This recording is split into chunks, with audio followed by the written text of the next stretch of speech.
ಯಾರು ಮಾತ್ರ? ಯೇಸಪ್ಪ ಒಬ್ಬನ ಮಾತ್ರ ನಡೆಸೋದಕ್ಕೆ, ನಿನ್ನ ಕಾಪಾಡೋದಕ್ಕೆ, ನಿನ್ನ ಊಟ ಕೊಟ್ಟು ನಿನ್ನ ತಿನ್ನಪ್ಪ ತಿನ್ನ ಮಗಳೇ ಅಂತ ಹೇಳಕ್ಕೆ ಅವರು ಒಬ್ಬರು ಸಾಕಪ್ಪ. ವಾಸಿ ಮಾಡೋಕ್ಕೆ, ಸುಖವಾಗಿರೋಕ್ಕೆ, ಯಾವುದು ಕಾಯಿಲೆಗಳು ಬರೋದೇ ಕಾಯಕ್ಕೆ ಅವ್ರು ಸಾಕು. 551 ಶುಗರ್ ನನಗೆ, 530 ಶುಗರ್ಗೆ ಡಾಕ್ಟ್ರ್ ಹೇಳಿದ್ರು ಈ ಅಮ್ಮ ನಡ್ಕೊಂಡು ಬಂದ್ರೆ ಕೊಟ್ಕೊಂಡು ಬಂದಿದ್ದಾನೆ ಅಂತ. ಇಲ್ಲ ನಡ್ಕೊಂಡು ಬಂದಿದ್ದೀನಿ ಡಾಕ್ಟ್ರು. ಹಾಂ ಹೌದಾ? ಎಷ್ಟು ಶುಗರ್ ಇದು ಗೊತ್ತಾ ನಿನಗೆ?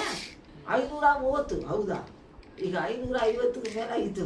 ದೇವ್ರ ಮಾತಾಡಕ್ಕೆ, ದೇವ್ರ ಮಾತು ಹೇಳಕ್ಕೆ ಸಹಾಯ ಕೊಡೋರು ಅವರಿಂದ ಯಾರು ಡಾಕ್ಟ್ರು? ಅವರಿದ್ರೆ ಸಾಕು ನನಗೆ. ಅವರಿದ್ರೆ ಸಾಕು. ಏನು ಮಾಡಿ ಯಾರಿಗೆ ನೋಡಬೇಡಿ. ಅವ್ರು ಹಂಗೆ ಮಾಡಿ ಹೇಳಬಾರ್ದು. ಅವ್ರು ಮಾಡಿದ ತಪ್ಪುಗಳು ಹೇಳಬಾರ್ದು. ನಾವು ನಮ್ಮೊಳಗೆ ಮಾತಾಡ್ಕೊಂಡು ಇದು ಎಚ್ಚರಿಕೆ ಇರಬೇಕಾದ್ರೆ ಮಾತಾಡಬೇಕು. ಎಚ್ಚರಿಕೆ ಇರಬೇಕು ಅಂತ ಏನು ಮಾಡಬೇಕು? ಮಾತಾಡ್ಬೋದು. ಆದರೂ ಅಯ್ಯೋ ಅವನ ಹಂಗೆ ಹೇಳ್ತಾನೆ, ಇವನ ಹಂಗೆ ಹೇಳ್ತಾನೆ, ಅವ್ರು ಪಾಪ ಮಾಡ್ತಾರೆ, ಅವನ ಯಾಕೆ ನೋಡ್ತೀಯಾ? ಅವ್ರು ನೋಡಿ ಏನು ಪ್ರಯೋಜನ? ಏನು ಕಲಿತೀಯ? ಏನಿಲ್ಲ. ಅರೆ ಲೋಯ್ಯ, ನೀನು ನೋಡಬೇಕಾದ್ರೆ ಒಬ್ಬಳೇ ನಿನಕ್ಕಾಗಿ ಸಿಲುವೆಯಲ್ಲಿ ಜೀವ ಕೊಟ್ಟಿರುವ ದೇವರು, ನಿನಕ್ಕಾಗಿ ರಕ್ತ ಸುರಿದಿರುವ ದೇವರು, ನಿನಕ್ಕಾಗಿ ಕಾಯ ಏಟು ಓಡಿಯಲ್ಪಟ್ಟಿರುವ ದೇವರು, ಅವ್ರು ಮಾತ್ರ ಸಾಕು, ಬೇರೆ ಯಾರು ಬೇಕಾಗಿಲ್ಲ. ಅಲ್ಲೂಯ್ಯ. ಇವತ್ತು ಹೇಳ್ತವ್ರೆ ಯೇಸಪ್ಪ ನೀನೇನು ಮಾಡ್ತಾವ? ಯೇಸು ಕ್ರಿಸ್ತನ ನೋಡಿ ಕಲಿಬೇಕಂತೆ. ಅವರ ಮಾತ್ರ ನೋಡಬೇಕಂತೆ. ಅವರ ಮಾತ್ರ ನೋಡ್ರಿ, ಬೇರೆ ಯಾರು ನೋಡ್ಬೇಡಿ. ಅವ್ರು ಮಾತ್ರ ಸಾಕು ನಿನಗೆ, ಬೇರೆ ಯಾರು ಬೇಕಾಗಿಲ್ಲ. ಬೇಕಾಗಿಲ್ಲ. ಅದಕ್ಕೆ ಹಾಡು ಆಗಿದೆ.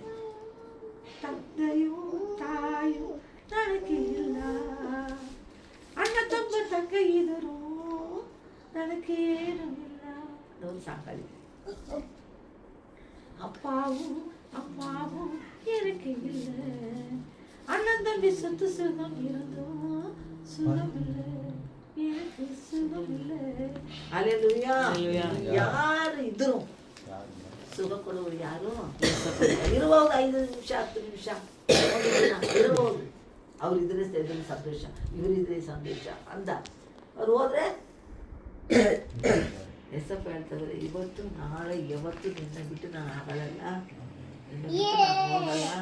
ಎಂಥ ಒಳ್ಳೆ ದೇವ್ರನ್ನ ಈ ಭೂಮಿಗೆ ಬಂದು ಜೀವ ಕೊಟ್ಟಿರೋ ದೇವ್ರನ್ನ ಎಷ್ಟೋ ಜನರ ಅರಿತಿಲ್ಲ. ಅಲ್ಲೆಲ್ಲೂಯ್ಯ. ಎಷ್ಟೋ ಜನರಿಗೆ ಇವರೇ ದೇವ್ರು ಅನ್ನೋದು ಗೊತ್ತಿಲ್ಲ. ಸಾಯ್ತವ್ರೆ, ಏನೋನಕ್ಕೂ ಎಲ್ಲೆಲ್ಲೋ ಸುತ್ತಾಡ್ಕೊಂಡು ಬರ್ತಾವ್ರೆ. ಇವ್ರ ದೇವ್ರು ಅವ್ರ ದೇವ್ರು ಅಂತ. ಏಸು ಒಬ್ಬನೇ ದೇವ್ರು. ಅಲ್ಲೆಲ್ಲೂಯ್ಯ.